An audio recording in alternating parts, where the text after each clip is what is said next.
Tayo na po tayo. Ito ang moderator. Ito dapat ang nagawin. Kanta. Ang salita. Okay, wait. Ang salita ng Diyos ay dapat tanggapin. Ang salita ng Diyos ay dapat nasundin.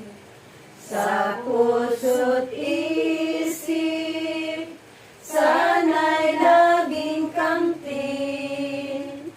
Pagkatulong siya sa ating pasanin.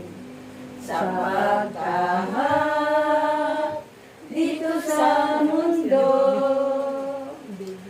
maraming pagsubok ang matatamo. Pakinggan mo, isa buhay mo. Ang salita ng Diyos ay tanging gabay mo. Ang mabuting balita na ating Panginoon ay ang isang iba. Papuri sa iyo, Panginoon. Ginanapan si Jesus ng palatandaan mula sa langit. Samantalang dumaragsa ang mga tao, sinabi ni Jesus, kasama ng lahing ito. Naghahanap sila ng palatandaan mula sa langit. Subalit walang ipakikita sa kanila maliban sa palatandaang inilalarawan ng nangyari kay Jonas. Kung paano naging isang palatandaan si Jonas sa mga Nineve. Gayon din naman nagiging isang palatandaan sa lahing ito ang anak ng tao. Sa araw ng paghuhukom ay titindig ang reyna ng timog laban sa lahing ito at sila'y hahatulan niya ng kaparusahan.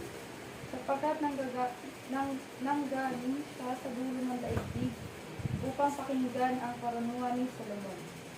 Ngunit higit na gihamak kay Solomon ang narito.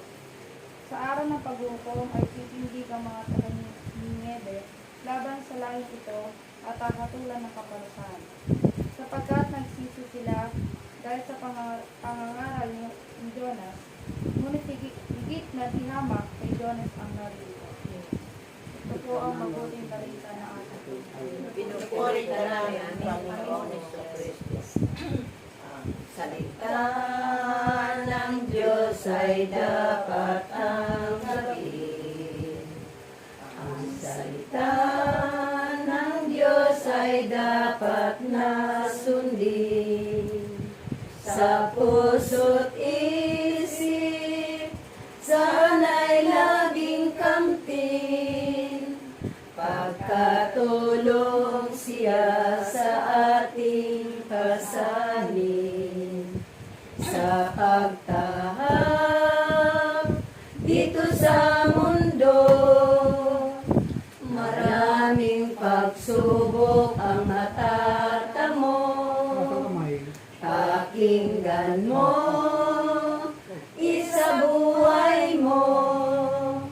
Ang salita ng Diyos ang tanging gabay mo. Yan ang ilok-lok. Tinitingnan ko lang kung sila.